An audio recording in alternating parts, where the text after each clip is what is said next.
Herkese merhabalar. Nihal'in mutfağına hoş geldiniz. Yaz olunca köyde de oturunca işler bitmiyor.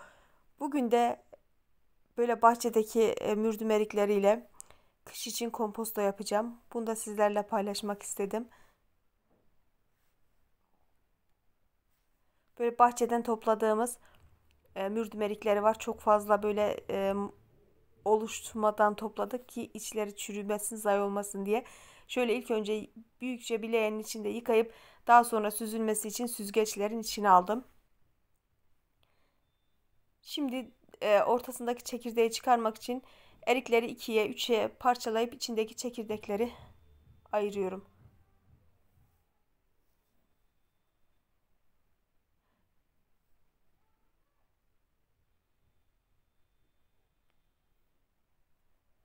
Böyle bütün çekirdekleri ayıkladıktan sonra tekrardan erikleri yıkayıp suyunu süzdüreceğim ve böyle büyükçe bir kazanın içine alıp tandırın üzerinde kaynatacağım.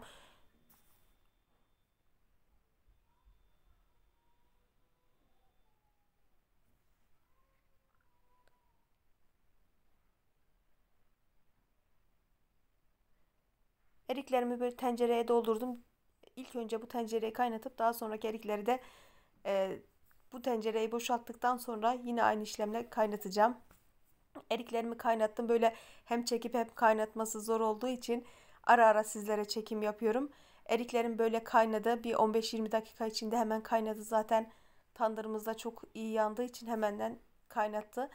Diğer erikleri de başka büyükçe bir tencerenin içerisine alıp kaynatacağım. Ben kavanozlarımı böyle yıkadım, hazırladım. Kaynayan eriklerimi hiç soğutmadan hızlı bir şekilde kavanozlarıma doldurup ağızlarını sıkı sıkı kapatıyorum.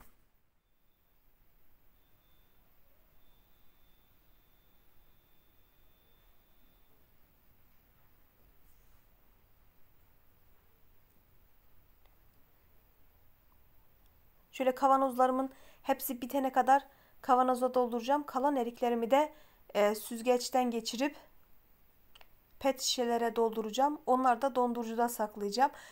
Bu yaptığım kavanozu da böyle güneş görmeyen serin bir ortamda, ya isterseniz 2 yıl kapakları sağlam olduktan sonra 2 yıl bile saklayabilirsiniz.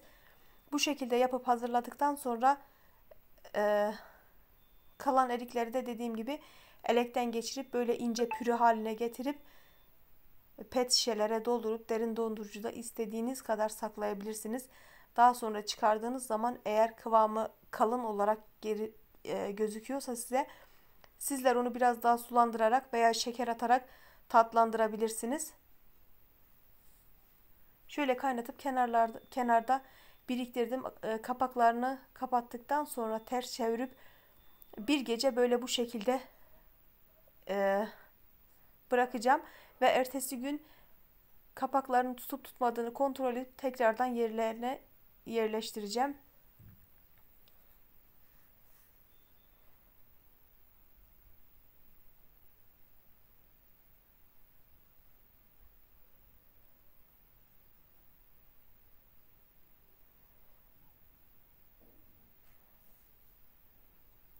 Beni izlediğiniz için hepinize çok teşekkür ediyorum.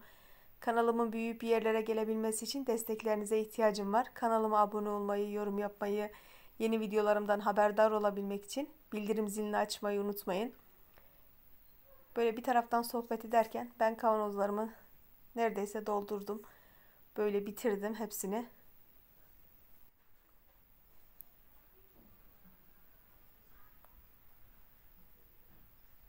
Bütün kavanozlarımı doldurdum, bitirdim. Şöyle rengine bakar mısınız ne kadar güzel oldu. Dediğim gibi elekten geçirdiğim kalan erik sularımı da şöyle pet şişelere doldurdum. Beni izlediğiniz için hepinize çok teşekkür ediyorum. Bugünlük de benden bu kadar.